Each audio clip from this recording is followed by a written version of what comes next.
you can all hear. Good. And can our friends on Zoom hear? Hi, friends on Zoom. It's good to see you. So welcome to our service this morning, whether you're here in the church or joining us on Zoom.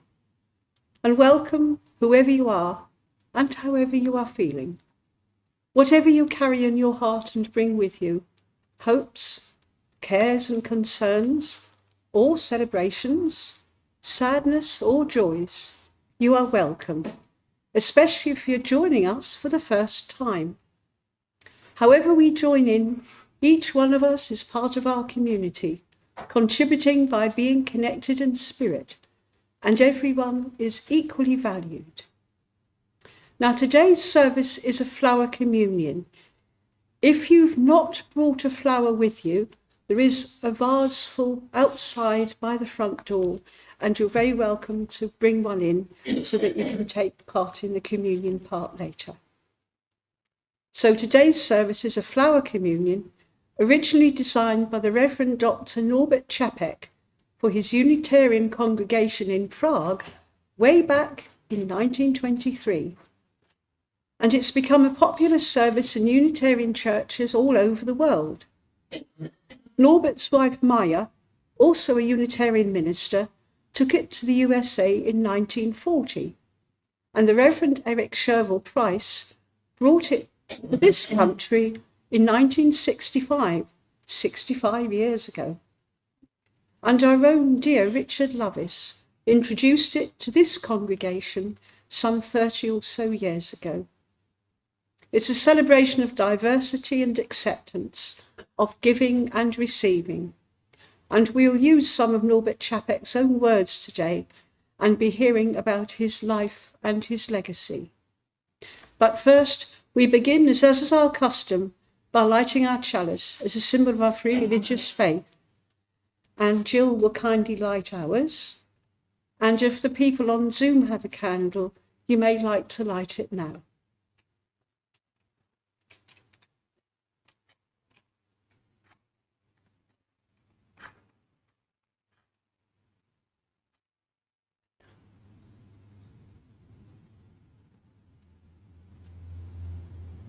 Thank you, Jill. So that's the hard part over. And a few words to go with the chalice lighting. We strive to be a welcoming people of diverse beliefs who commit to nourishing the spirit, broadening the mind, nurturing the earth, and building community. May this flame remind us today and every day to commit to ourselves and to each other, to love beyond belief. And a few opening words taken from Isaiah. The wilderness and the solitary place shall be glad, and the desert shall blossom like a rose. It shall blossom abundantly and rejoice even with singing. Altar flowers are of many species, but all worship is one. Systems of faith are different, but God is one. So I invite you to join in singing our first hymn on this beautiful summer morning. It's the hymn number 280 in the Green Book, but the words will appear on the screen. Morning has broken. So, Steve, first hymn, thank you.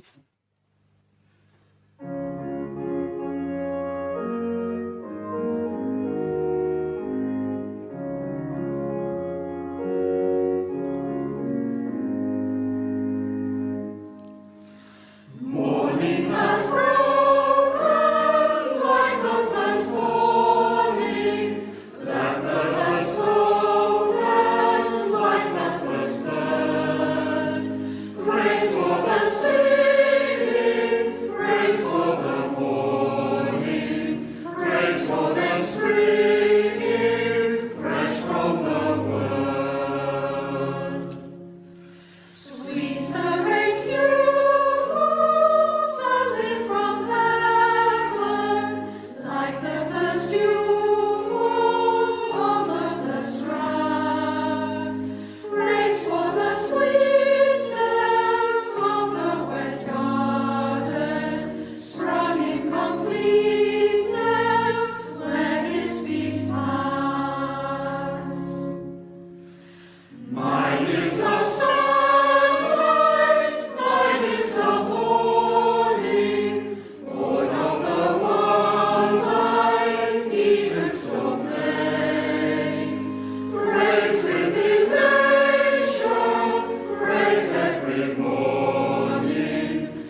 wonderful.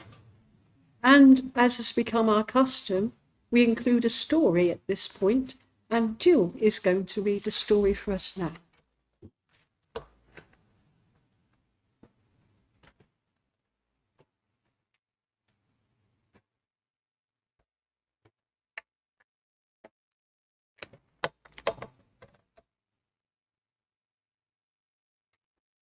The story is called Magic Flower of Resilience, a tale of inner strength, and it's for kids. Once upon a time, there was a young boy named Tim who loved spending his time in his father's beautiful garden. One day, as Tim sat quietly, tears rolled down his cheeks. Concerned, his father approached him and asked, "What's the matter, son?" Tim hesitated for a moment before sharing his sorrow. "Some of my rich classmates make fun of me and call me the son of a gardener. They said my father only waters and feeds plants for others to earn money." His father listened attentively and thought for a moment. Then he smiled and said, "Come with me, son.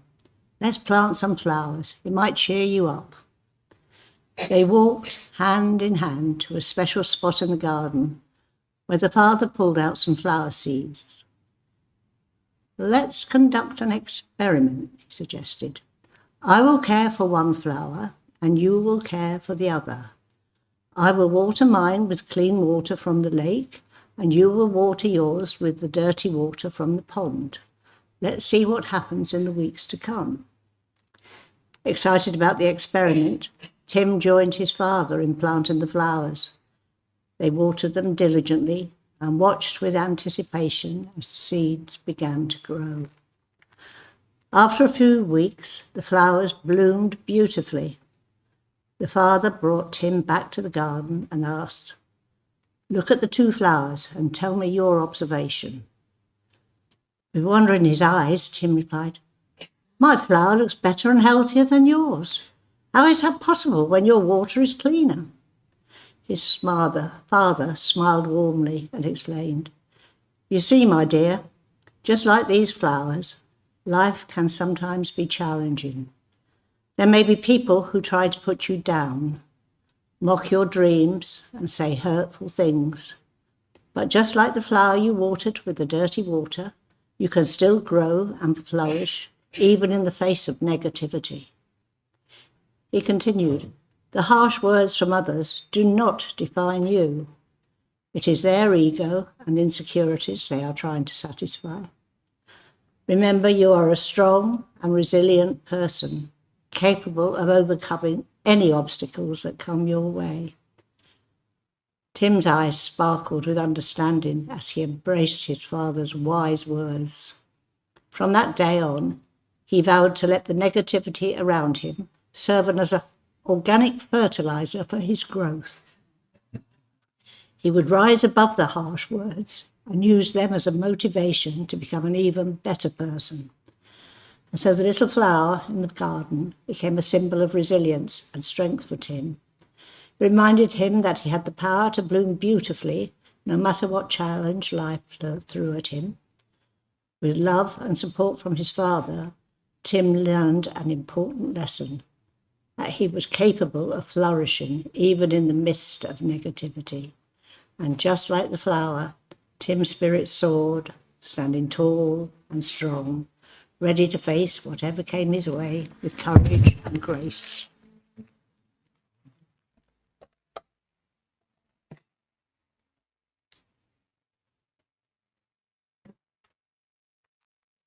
Thank you, Jill. A valuable lesson there for all of us. Let's turn to a time of prayer and reflection. And this is a prayer which Reverend Dr. Chapek wrote for the first Flower Communion service. In the name of Providence, which implants in the seed the future of the tree, and in the hearts of men the longing for people living in brotherly love. In the name of the highest, in whom we move, and who makes the mother, the brother, and the sister what they are. in the name of sages and great religious leaders who sacrificed their lives to hasten the coming of the kingdom of brotherhood, let us renew our resolution, sincerely, to be real brothers and sisters, regardless of any kind of bar which estranges person from person. In this holy resolution, may we be strengthened, knowing that we are God's family, that one Spirit, the Spirit of love, unites us, and may we endeavour for a more perfect and more joyful life, leading us on. Amen. Now, those of you that have come to this before may remember that this is a ritual in two parts. The first part is giving away your flower, and the later is receiving one. But first of all, consider the flower that you have brought. And as I say, if you haven't brought one, there's a vase full outside if you want to pick one up. And we'll just wait for somebody to pick up a flower.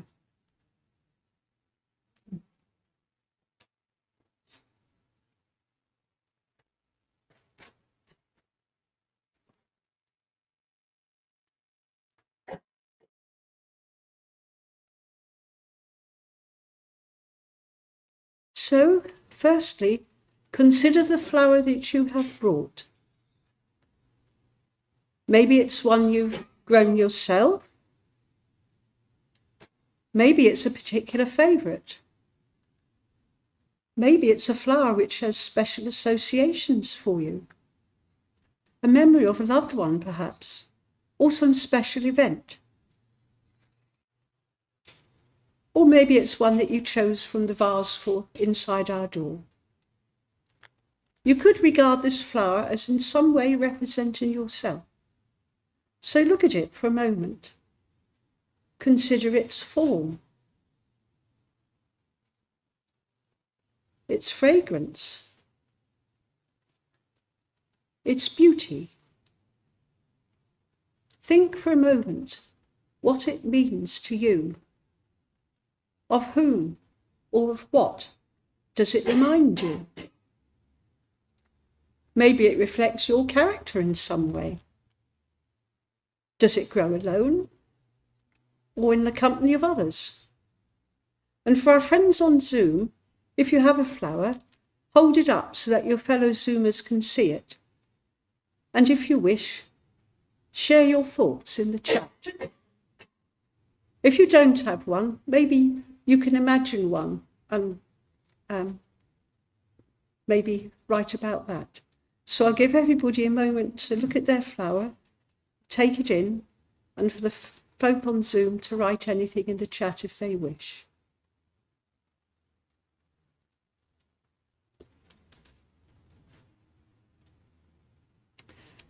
So now I'm going to invite you to give your flower away. So when you're ready, please come up and place your flower in the vase on the table at the front, part of a collected offering of our united worship. Give your flower away, knowing that our worship consists of both giving and receiving. And after a little while, we'll have some music, but for the first few, if you like to bring up your flower. I'm going to put mine up before it gets in my way.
What a beautiful vase of flowers. Thank you so much, everybody. And now I'd like to bless the flowers using a translation that Norbert Čapek used in the first flower communion. In the beauty and fragrance of flowers, we draw close to life's ecstasy and joy. In the bringing of them here, we draw close to our own uniqueness, expressed in choosing for ourselves and the many ways by which we have come to be part of this congregation today. And in the sharing of them, we draw close to each other, a community of loving concern and mutual respect, as beautiful and as varied as a bowl of many flowers. And we draw close to those who came before us, whose faith and courage in the past allows us to bloom today, though they themselves were cut and burned by those who feared their flowering. Ground of all being, in whom we live and grow, may we never forget our common rootedness in you. Blessed be. We now come to 2 readings about gardens and flowers, and Linda is going to read the first one for us, and then Delphine will follow.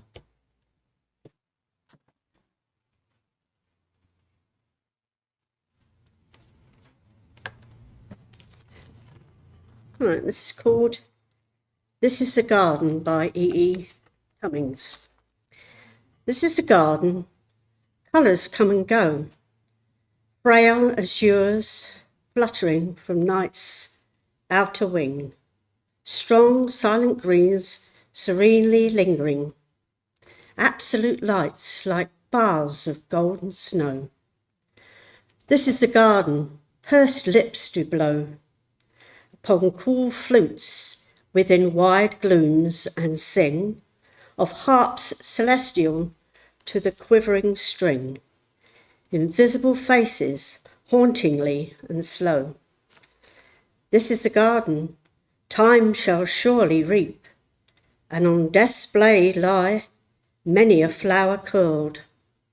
In other lands where other songs be sung, yet stand they here enraptured, as among the slow deep trees perpetual of sleep, some silver-fingered fountain steals the world.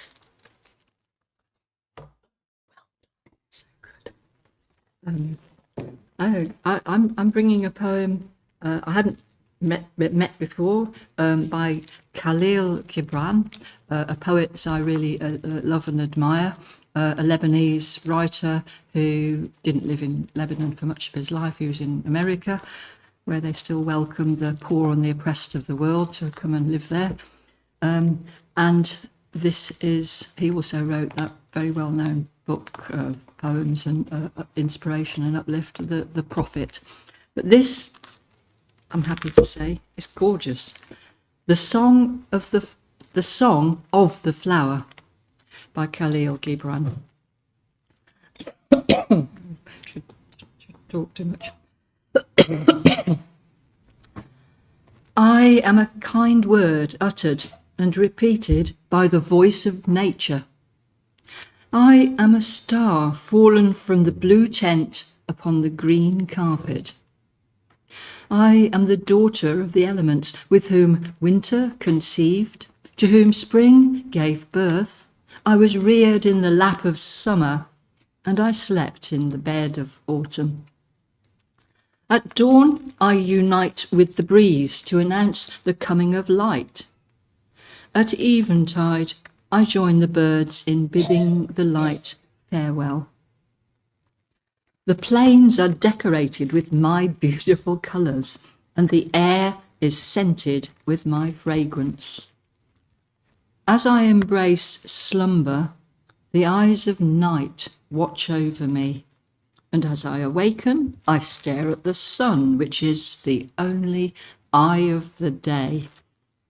I drink dew for wine, and hearken to the voices of the birds, and dance to the rhythmic swaying of the grass. I am the lover's gift. I am the wedding wreath. I am the memory of a moment of happiness. I am the last gift of the living to the dead. I am a part of joy and a part of sorrow. But I look up high to see only the light, and never look down to see my shadow. This is the wisdom we should learn. Thank you to Jill for reading the story, and to Linda and Delphine for reading the poems. Well, it's time to sing again. And our second hymn is in fact a hymn written by Norbert Chapek. The words and the music were by him. It's not a very good recording. It's the only one we have. It's number 43 in the Green Book, Universal Spirit. So I invite you to join in singing this hymn. Thank you.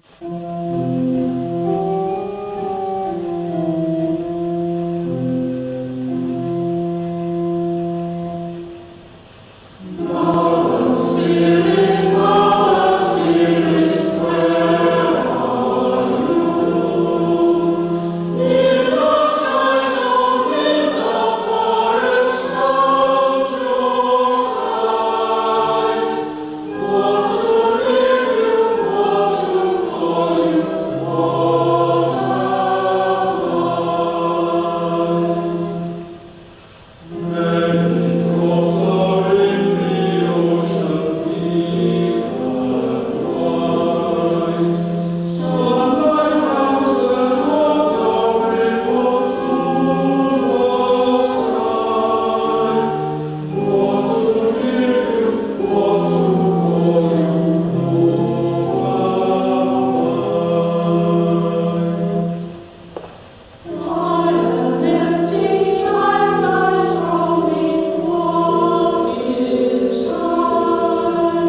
So now you're going to hear about Dr. Norbert Čepek and the history of the Flower Communion and the legacy which he left all Unitarians. So the Flower Communion service in which we join today was created by Reverend Dr. Norbert Čepek, a Unitarian minister in Prague, in 1923. Norbert Čepek was born in 1870 in what was then Bohemia. His mother was a Roman Catholic, his father an agnostic. The family was poor, and Norbert at one time considered becoming a Catholic priest, but the attitude of his local priest very much put him off, and so he trained as a tailor. But his great love was religion, religious ideas and church communities. He became a Baptist, and then a successful Baptist minister, setting up several churches. Soon, however, he was influenced by various teachers, including the great preacher of the social gospel, Walter Raschenbusch. Norbert became convinced that Christianity should have a distinctly social message, and that our task was to create a new and better society for everyone. As his religious ideas became increasingly liberal, he joined and then became active in an international religious organisation, which later became known as the International Association for Religious Freedom, known as IARF, which was founded in 1900 by Unitarians. He attended its congresses in several countries, and at the 910 Berlin Congress, he met some American Unitarians. Norbert experienced difficult times because of his increasingly liberal ideas. He, his wife Marie, and their 8 children fled to the USA in 1914 because of their nonconformist views. There he became editor of a Czech-language newspaper and served as pastor of the First Slovak Baptist Church in Newark, New Jersey. Sadly, not long after they moved there, Marie died, leaving him to raise all those children on his own, as well as working. Happier times came. In 1917, he met and married another Czech expatriate, Maja Akatavek, who was a qualified librarian some 18 years his junior. He resigned as a Baptist minister in 1919 after being accused of heresy by the Slovak Baptists. Good old Unitarian tradition. He and Maya found a welcoming Unitarian congregation which accepted them and their beliefs. The couple returned to the recently independent Czechoslovakia in 1921, and there they founded a Unitarian congregation in Prague. They called it the Liberal Religious Fellowship. It flourished with large congregations and an active children's programme. It grew so rapidly that they purchased a large building dubbed Unitaria. There were, reportedly, as many as 8,000 Unitarians around the country, all linked to the Prague congregation. Although a physically small man, Norbert seemed to have unlimited energy. He preached, he taught, he ran a newspaper, and he wrote more than 90 hymns, often composing the music as well as the words, as in the one we sang earlier. And our closing video is of another one. In the early days, the minister wore no vestments, there were no elaborate rituals, hymns, or even prescribed prayers. It is said that some members felt a lack of spiritual dimension, and in response, in June 1923, Norbert Čepek created the flower celebration, which we now call the Flower Communion. Because the congregation came from different backgrounds, he felt there was a need for some sort of symbolic ritual to help to bind people more closely together, without alienating any who had broken away from other religious traditions. A lot had been originally Roman Catholics, others were Protestants, some were Jews. And so he came up with the idea of the flower communion. Maybe he was inspired by the beautiful countryside, or maybe he recognized that the beauty and diversity of flowers is symbolic of the beauty and diversity of human life, and how each individual is a unique whole unto themselves. So each person was invited to bring a flower of their choice to the church and place it in the large central vase, much as we've done today. And at the end of the service, each one took home a different flower. This symbolized the equality and uniqueness of each individual and their coming together in communion to share those qualities in a spirit of acceptance. The Czech Unitarian Iva Pisarova wrote, "The flower is the most beloved symbol of Czech Unitarians, the symbol of various unique beings, flowers, people, uniting to create a unique bouquet, parting and being given a flower as a symbol of anybody in attendance whom I expected to accept as my brother or my sister." The congregation flourished for several years. The Chapeks worked tirelessly, and Maya became a Unitarian minister in 1926. Richard Henry writes of Norbert Čapek that he celebrated the hidden cry for harmony with the infinite in every soul. Every person, Norbert wrote, is an embodiment of God, and in every one of us, God struggles for higher expression. Religion can never die because human beings cannot but be religious regardless of the form of their religion. Before all else, it should be the inner harmony, which is the precondition of strong character, good health, joyful moods, and victorious creative life. "'Tis my ideal," he wrote, "that Unitarian religion in our country should mean a higher culture, new attitudes towards life. It should mean the next advanced level of a certain people. The Church's task," he felt, "must be to place truth above any tradition, spirit above any scripture, freedom above authority, and progress above all reaction." Sounds very modern, doesn't it? Storm clouds were gathering, however, with the rise of the Nazis. When it became clear that the Nazis were going to invade Czechoslovakia, Norbert's friends urged him, begged him to leave the country. His wide reputation as a religious liberal, newspaper editor, preacher, teacher, and lecturer put him in a very dangerous position.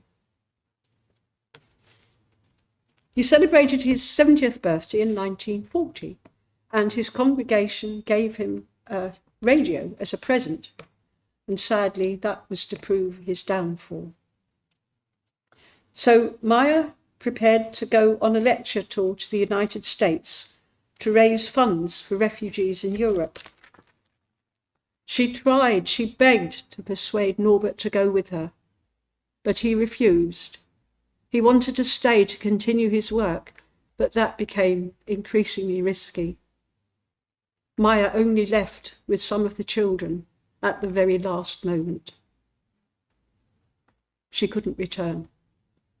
She stayed in the USA and became a Unitarian minister in Cambridge, Massachusetts, and there she introduced the flower service, which, unsurprisingly, became very popular. The Reverend Eric Sherville Price, who brought the flower communion to this country 60 years ago, takes up Norbert Čapek's story. He wrote, "Because of the monotheistic beliefs of the Unitarians, he was able to accept into membership a number of Jews who would otherwise have been rounded up by the Gestapo. This gave them precious time in which to plan their escape from the country. When, after 2 years, this was discovered, Dr. Čapek, along with his daughter Zora, was arrested. She for the crime of listening to the BBC on the radio, and he for the same offence, and for high treason. Several of his sermons were cited as evidence of the latter charge. Listening to foreign broadcasts was a capital offence after the Nazi protectorate. Very sad. Zora was sent to a labour camp, and eventually Norbert was sent to Dachau concentration camp. But even there, he reportedly worked hard to lift the spirits of everyone around him. Those who knew him said his spirit was never crushed.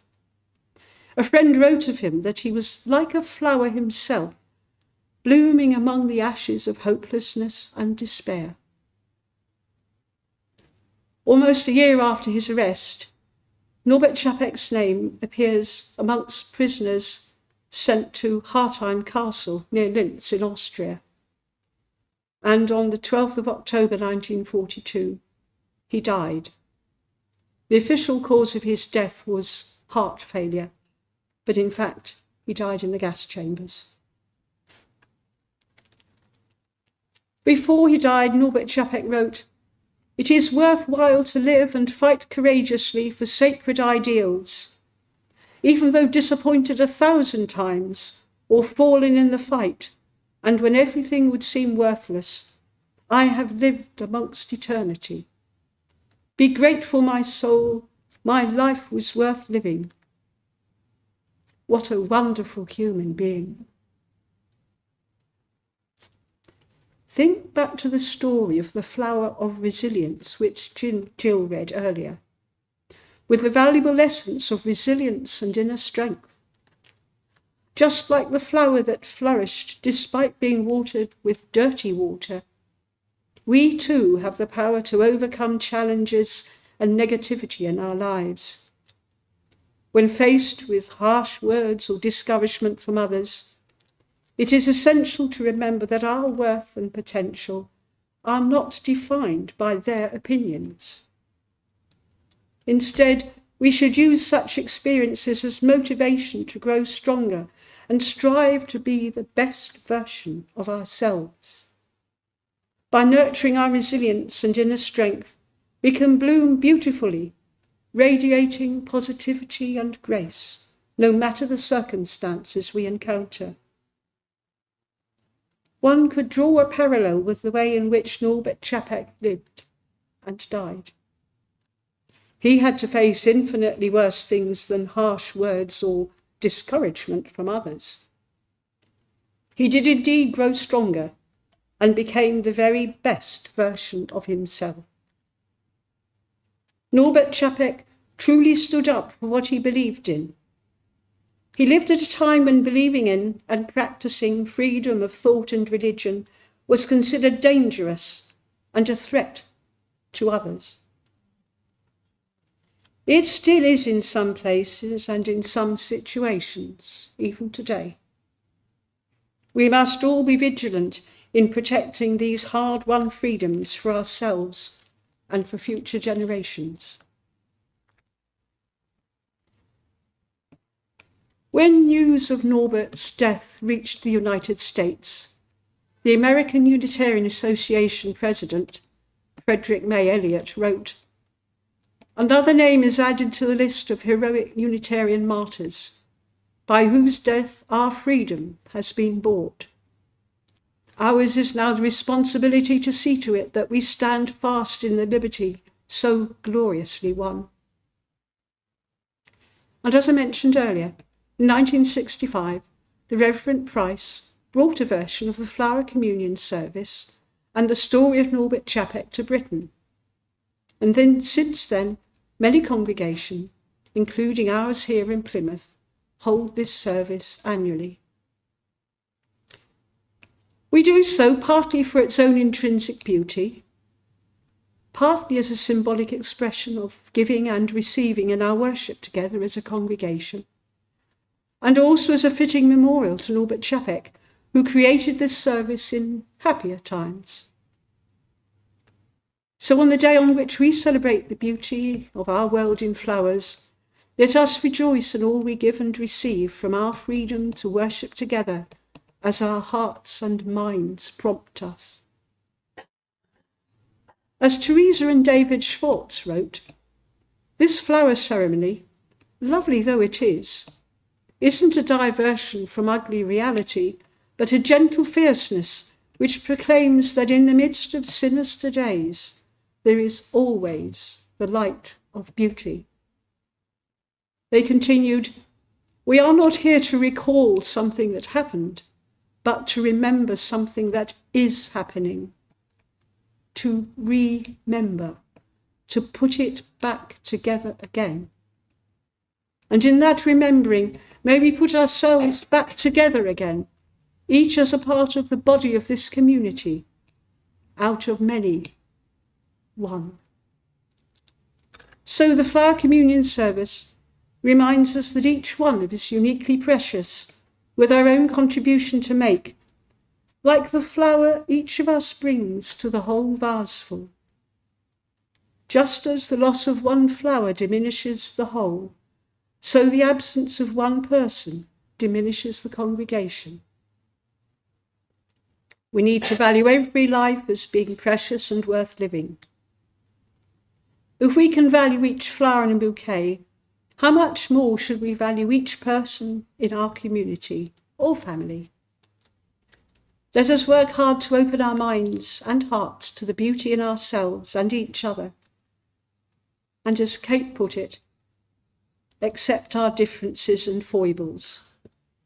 She said it takes effort and attention, but we know that whenever we commit to this work, we are placing ourselves firmly on a path of love and light.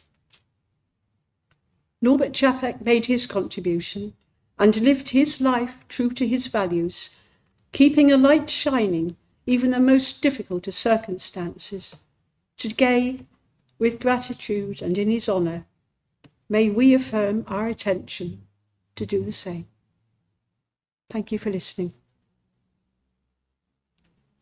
It is now time to take part in the second part of the Flower Communion, the receiving. So I invite those of you here in the room to approach the communion vase in a moment in order to take a flower and then to sit down with it and contemplate it in much the same way as you did with the flower you brought. It is not only a gift that someone else has brought you, it is a gift from the universe itself. May it be a symbolic reminder to us that much of our worship consists of what we bring, share, and take away. And for our friends on Zoom, while the receiving is happening here in the church, I invite you to unmute yourselves and verbally offer a flower to each other if you wish.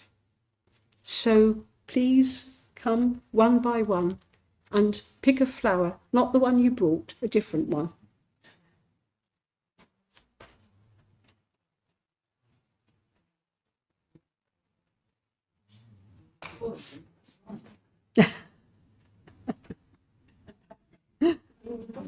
No, I was heading right for that. Oh, you've done it.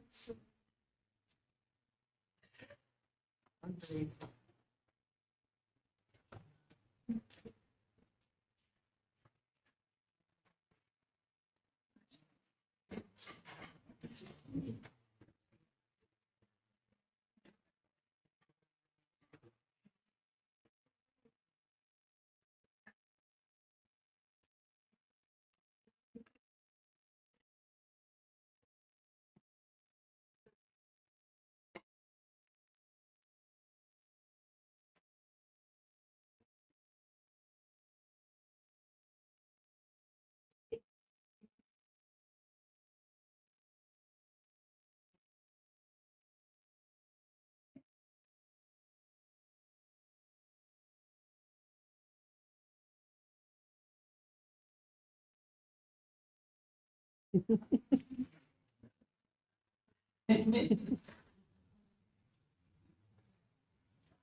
I know that the people on Zoom can't see all of us, but I think they can probably see a few people.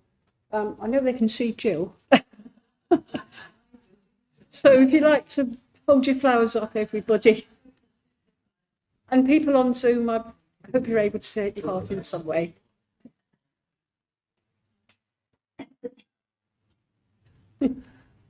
So lovely. Thank you. Thank you all so much for taking part. So I invite you to join in singing our final hymn. On this beautiful summer's day, it seems an appropriate choice.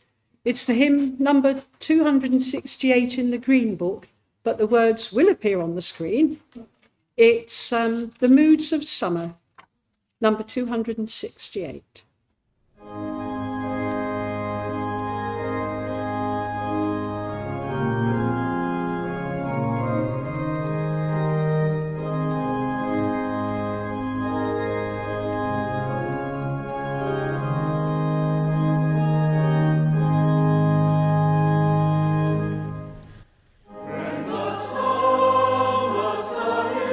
Shining over golden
But firstly, some closing words by Richard S. Gilbert.